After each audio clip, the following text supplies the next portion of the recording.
வணக்கம். இன்னைக்கு ஃபினான்ஷியல் அக்கவுண்டிங்ல ஃபயர் இன்சூரன்ஸ் கிளைம்ல treatment of abnormal lines of stock அத தான் பார்க்க போறோம். ஸோ இந்த அப்நார்மல் லைன்ஸ் ஆஃப் ஸ்டாக் அப்படின்னு சொல்லும்போது, some items of the stock might have been considered as poor selling line either in the current year or in the previous year.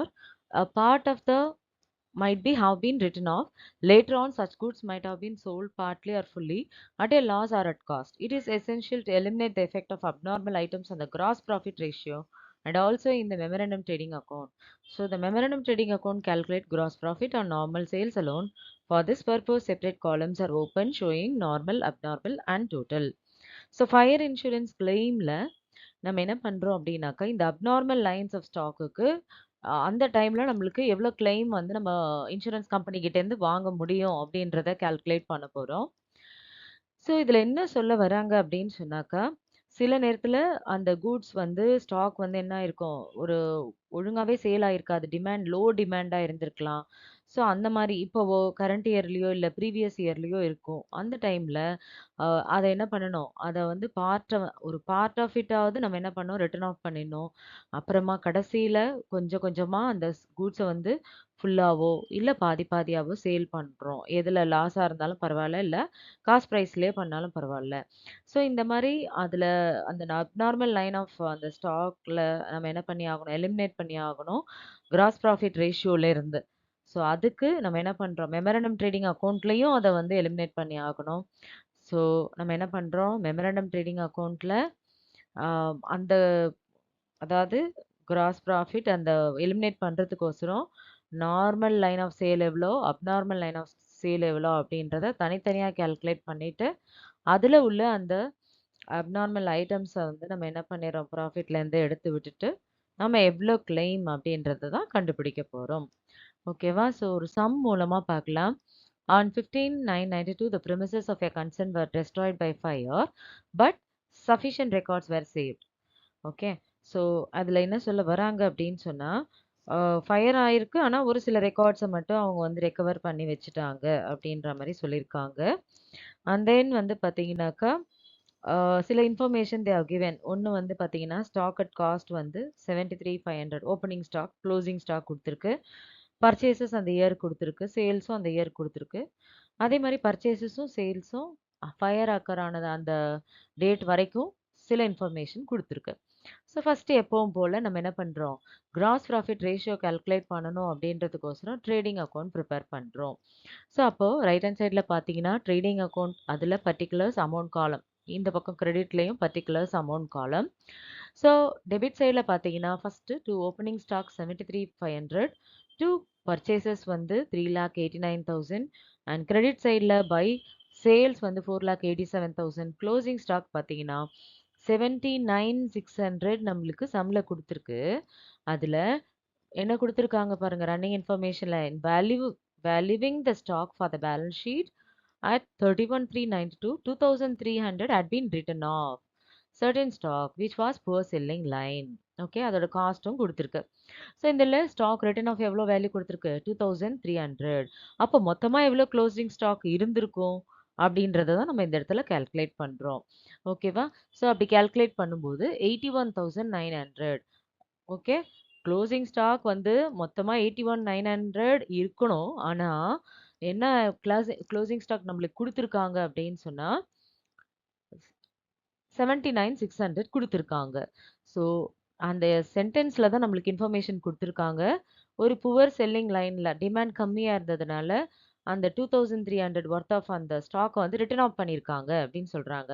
ஆனா, நம்ம இப்ப ஆக்சுவலி ஸ்டாக் எவ்வளோன்றத கால்குலேட் பண்றதுக்கு அத add back பண்ணிக்கிறோம்.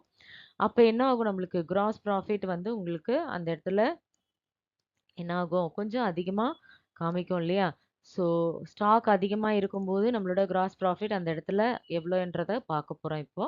So பார்க்கும்போது அந்த இடத்துல நம்மளுக்கு என்ன ஆகுதுனாக்கா, that means total of the credit side வந்து 5,68,900 அதுல ஓப்பனிங் ஸ்டாக் பர்ச்சேஸஸ் லெஸ் பண்ணோம் அப்படின்னு சொன்னாக்கா நம்மளுக்கு 97,400 கிடைக்குது.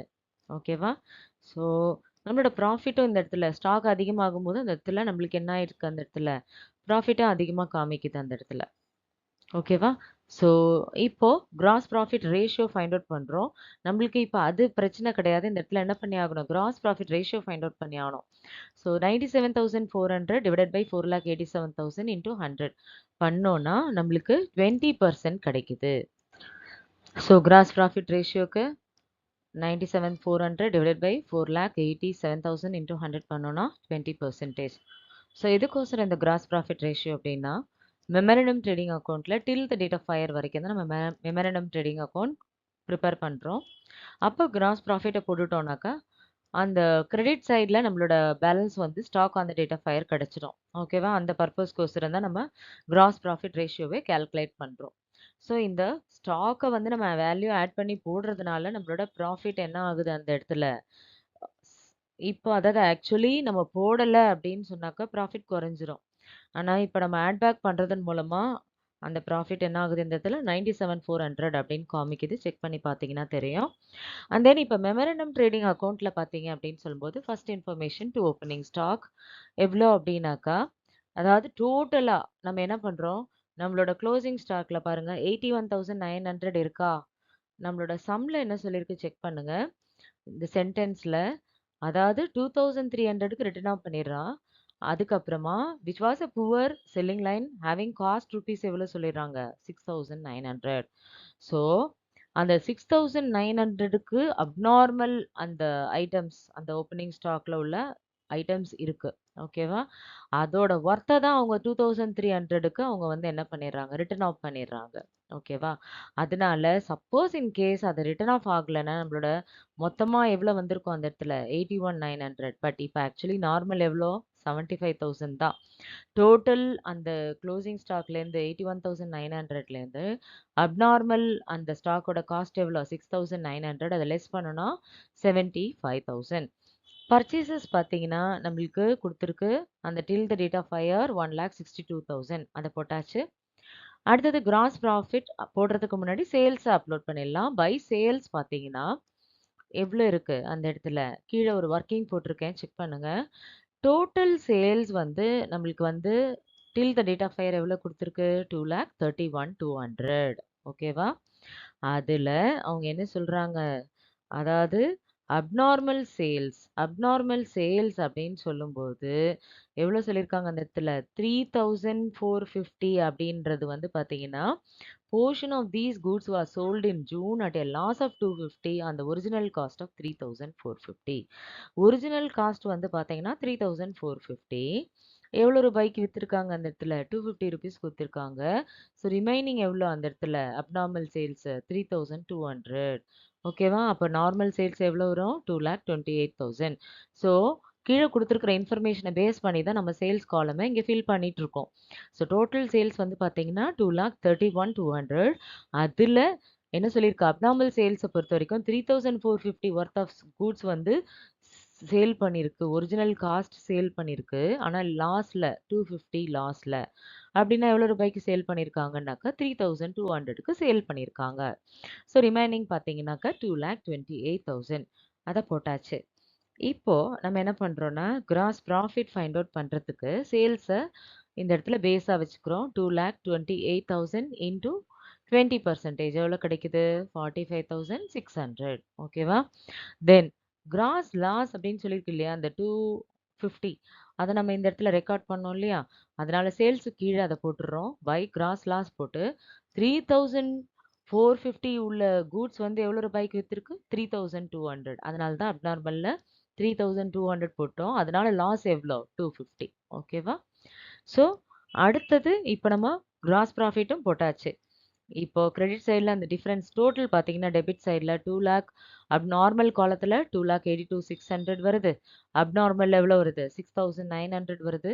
டோட்டல் காலத்தில் 2,89,500 வருது. ஓகேவா?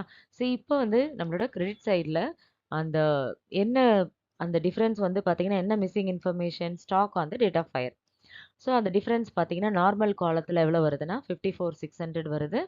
அப்நார்மலில் 3,450 அண்ட் டோட்டல் வந்து பார்த்தீங்கன்னா 58,050. ஓகேவா? ஸோ இப்போ கிளைம் பார்த்தீங்கன்னா 58,050 அவங்க கொடுத்துருக்காங்க. ஸோ அந்த 58,050க்கு ஆக்சுவலி பார்க்கும்போது அதாவது ஒரு கிளைம் வந்து stock on the date of fire minus stock salvage அப்படின்னு சொல்லி கொடுத்துருக்கு இந்த இடத்துல. ஸோ அந்த stock on the date of fire வந்து பார்க்கும்போது நம்மளுக்கு எவ்வளோன்னு கண்டுபிடிச்சி வச்சுருக்கோம், எவ்வளோ ஃபைண்ட் அவுட் பண்ணி வச்சுருக்கோம் அந்த இடத்துல. So stock on the date of fire 58,050 worth of stock இருந்திருக்கு. அதில் என்ன சொல்லியிருக்கு நம்மளோட சென்டென்ஸில் செக் பண்ணுங்கள். ஸ்டாக் சால்வேஜ் எவ்வளோ கொடுத்துருக்கு, 5,800 கொடுத்துருக்கு. ஸோ அப்போ ரிமைனிங் எவ்வளோ, 52,250.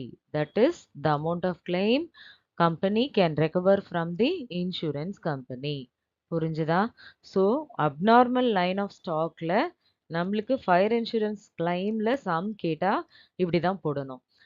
ஸோ அப்நார்மல் லைன் ஆஃப் ஸ்டாக்னா என்ன, டிமாண்ட் கம்மியாக இருக்கிறதுனால அந்த குட்ஸை வந்து சம்டைம்ஸ் ரிட்டர்ன் ஆஃப் பண்ணிடுவாங்க. ஒரு சில போர்ஷனை வந்து என்ன பண்ணுவாங்க, கம்மியான விலைக்கு விற்பாங்க. ஸோ அப்போ கிராஸ் ப்ராஃபிட்லேருந்து அதோட அந்த ஸ்டாக்கோட இதை வந்து நம்ம எலிமினேட் பண்ணுறோம். ஸோ இதுதான் அந்த இடத்துல கொடுத்துருக்கிறது. ஸோ அதுக்கு நம்ம 2 விதமான அக்கௌண்ட் இங்கே ஓப்பன் பண்ணுறோம். ஒன்று ட்ரேடிங் அக்கௌண்ட் எதுக்கு ஓப்பன் பண்ணுறோம் அப்படின்னாக்கா cross profit ratio find out பண்ணுறதுக்கு. அடுத்தது மெமரண்டம் ட்ரேடிங் அக்கௌண்ட்டை வந்து இந்த மாதிரி நம்ம கிரியேட் பண்ணுறோம். ஒன்று particulars, another column normal and abnormal total column. அதே மாதிரி கிரெடிட் சைட்லையும் particulars, normal, abnormal, total column. Opening ஸ்டாக்கை பொறுத்த வரைக்கும் நம்மளோட ட்ரேடிங் அக்கௌண்ட்டில் லாஸ்ட்டாக க்ளோசிங் ஸ்டாக் இருக்கு இல்லையா, எவ்வளோ கொடுத்துருக்கு, 81,900. அதுதான் வந்து நம்மளோட opening stock of the memorandum trading account.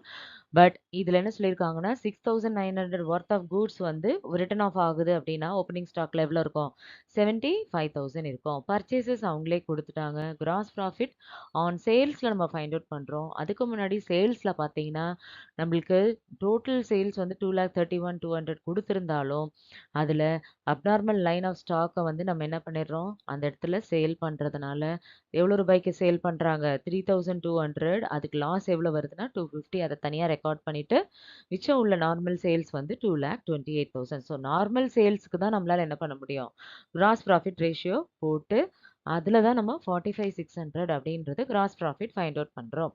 So credit சைடில் அந்த டிஃப்ரென்ஸ் பார்த்தீங்கன்னா அதுதான் வந்து stock on the date of fire. அப்போது நம்மளுக்கு எவ்வளோ கிடைக்குது அந்த இடத்துல, 58,050 அப்படின்றது தான் கிராஸ் ப்ராஃபிட் அந்த date of stock on the date of fire. ஓகேவா? ஸோ அமௌண்ட் ஆஃப் கிளைம் பார்த்தீங்கன்னா stock on the date of fire minus salvage value. இந்த சம்மில் stock on the date of fire 58,050 and then less salvage value 5,800, amount of claim 52,250. Hope எல்லாருக்கும் இன்னைக்கு போட்ட ரொம்ப ரொம்ப இம்பார்ட்டண்ட்டான அப்நார்மல் லைன் ஆஃப் ஸ்டாக்லேருந்து ஒரு சம் பார்த்தோம். ஸோ எல்லாருக்கும் அண்டர்ஸ்டாண்ட் ஆயிருக்கும் அப்படின்னு நம்புகிறேன். இதே ஃபயர் இன்சூரன்ஸ் கிளைமில் இன்னொரு இம்பார்ட்டன்ட் டாப்பிக்கோட அப்கமிங் வீடியோவில் பார்க்கலாம். தேங்க்யூ.